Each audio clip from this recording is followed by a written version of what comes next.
আসসালামু আলাইকুম রহমতুল্লাহ। সম্মানিত ভিউয়ার্স, আপনারা যারা দেশ এবং দেশের বাইরে থেকে দেখতেছেন আপনাদেরকে জানাই অসংখ্য ধন্যবাদ। আজকে আমরা 910 স্কয়ার ফিট জায়গার ভিতরে 3 রুমের বাড়ি দেখব এবং এই সাথে আমরা খরচের হিসাবটা জানবো। তো আমাদের এই বিল্ডিংটি রয়েছে 3 রুম বিশিষ্ট। এখানে বেডরুম হবে 3টা, কিচেন রুম একটা, টয়লেট একটা, সিঁড়ি একটা হবে এবং সামনের দিকে পোর্চ হবে। তো আমরা এখন দেখব এই রুমের সাইজগুলো কতটুকু এবং কতটুকু জায়গা হলে আপনারা এই 910 স্কয়ার ফিটের ভিতরে করতে পারবেন, আমরা বিস্তারিত জানব। তো আমাদের এই মাপটা আউট টু আউট, এটা আমাদের 5 ইঞ্চি ওয়াল। আর আমরা যেহেতু এটা ফাউন্ডেশন দিয়ে করব সেহেতু আমরা যত ওয়াল আছে এখানে সবগুলো কিন্তু 5 ইঞ্চি থিকনেস হবে। তো আমরা এর জন্য আউট টু আউট আমাদের দরকার হবে 36 ফিট 1 ইঞ্চি। এখান থেকে এই মাপটা আমাদের 36 ফিট 1 ইঞ্চি এবং এখান থেকে এখান পর্যন্ত বা এখান থেকে এখান পর্যন্ত আমাদের প্রয়োজন হবে 25 ফিট 3 ইঞ্চি। এই আমাদের এরিয়া যদি আমরা বের করি তাহলে আমরা 36 ফিট 1 ইঞ্চি গুণন হচ্ছে 25 ফিট 3 ইঞ্চি, আমরা 910 স্কয়ার ফিট প্রায় জায়গা পাবো। এটাকে যদি আমরা শতকে নিয়ে আসি তাহলে কত শতাংশ জায়গা লাগবে আমরা এটা এখন জানবো। আমাদের এই জায়গাটার জন্য আমাদের 2.08 শতক জায়গা দরকার হবে, শতক জায়গা দরকার হবে। এখন আমরা অনেকেই দেখি যে কাঠা হিসেবে চেনে, তাহলে কত কাঠা জমি আমাদের প্রয়োজন হবে। তো আমাদের এখানে এই জমি প্রয়োজন হবে 1.2, অর্থাৎ এই প্রায় 1 কাঠার বেশি একটু জায়গা লাগবে। তো এরকম জায়গাতেই আমরা এই বাড়িটি নির্মাণ করতে পারবো। এখন আমরা দেখব রুমের সাইজ এবং খরচগুলো দেখব। অবশ্যই আপনারা ভিডিওটি কন্টিনিউ করবেন এবং এই ভিডিও থেকে শুরু করে যত ভিডিও আছে বা আপনাদের কনস্ট্রাকশন সম্বন্ধে যত প্রশ্ন আছে অবশ্যই আপনারা কমেন্টে জানাবেন, আমি সেটার উত্তর দেওয়ার চেষ্টা করব। তো আমরা এখন দেখি আমাদের বেডরুম কোথায়। আমাদের এই যে বেডরুম এখানে একটা এবং এখানে বেডরুম আরও একটা এবং এখানে বেডরুম আরও একটা, তাহলে 1 2 3 তিনটা বেডরুম পেলাম। এখন আমাদের এই অংশটা হচ্ছে কিচেন রুম। কিচেন রুম এখানে হচ্ছে আমাদের toilet room, common toilet room, যেহেতু 3 বেডের জন্য একটি রুম টয়লেট দেওয়া হয়েছে এই কারণে কমন করে দেওয়া হয়েছে। আবার যদি অনেকেই বলবে যে 3 রুমের জন্য আমার একটা টয়লেট হবে না, তাহলে আমরা কি করব? তাহলে আমরা সোজাসুজি এই সিঁড়ির নিচে একটা টয়লেট দিতে পারি।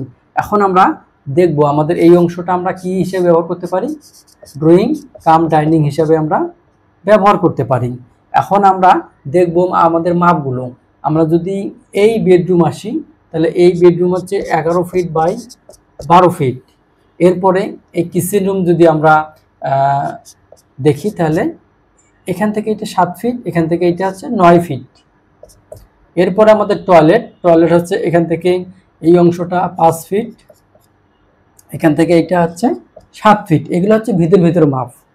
এবং আমরা এই বেডরুমে আসি, এই বেডরুমের মাপ আমাদের 11 ফিট বাই 12 ফিট আমরা পেলাম। এখন আমরা কি করব? এখন আমরা এই যে বেডরুম, এই বেডরুমের মাপ হচ্ছে 11 ফিট বাই 12 ফিট এবং আমরা এই যে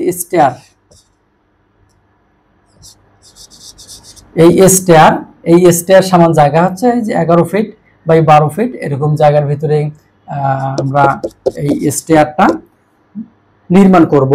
এখান থেকে আমাদের শুরু হবে এবং এখান থেকে আমাদের ফ্লোরে শেষ হবে। এখন আমরা এইটা কয়তলা করব এবং কয়টা কলাম হবে? আমাদের এই বিল্ডিংয়ে মোট কলাম হবে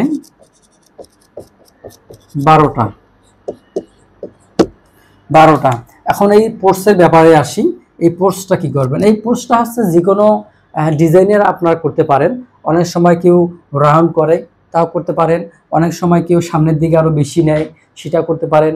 আবার অনেকে কি করে 2 তলা যে বিল্ডিংগুলো হয় বা 1 তলা বিল্ডিংগুলো হয় সেগুলো সামনের এই পোর্সটা 2 তলা চালার মতো হয়ে থাকে। তো যাই হোক, এটা বিভিন্ন মডেলে আপনারা করতে পারেন। এর জন্য রাউন্ড পিলার এখানে একটা দিবেন, এখানে একটা দিবেন, সেটা 6 ইঞ্চি হতে পারে বা 8 ইঞ্চি হতে পারে, আপনাদের সুবিধা অনুযায়ী আপনারা দিবেন। এখন আমরা আসব, আমাদের সবগুলো কিন্তু শেষ হয়ে গেল। যাওয়ার পরে আমাদের খরচটা কত হবে, আমরা খরচটা নির্ণয় করব। আর এর যে ফাউন্ডেশন, আমরা লিখতে পারি ফাউন্ডেশন হচ্ছে একতলা। তবে আপনারা যদি চান এটা 2 তলা বা 3 তলা করতে পারেন। ডুপ্লেক্স করা যাবে, এখান থেকে সিঁড়ি উপরে উঠবে, আপনারা ডুপ্লেক্সও করতে পারেন। আবার যদি বাজেট কম থাকে তাহলে আপনারা একতলা ফাউন্ডেশন দিয়ে এই বিল্ডিংটি করতে পারেন। এখন অনেকে চিন্তা করে যে আমরা একতলা ফাউন্ডেশন দেব, প্রথমে ছাদ পর্যন্ত করব, এরপর আমরা ফিনিশিং করব। তাহলে আমরা যদি ছাদ পর্যন্ত করতে যাই, এই বিল্ডিংটি আমরা স্ল্যাব কাস্টিং পর্যন্ত প্রথমে করব, তাহলে আমাদের কত টাকা খরচ হবে?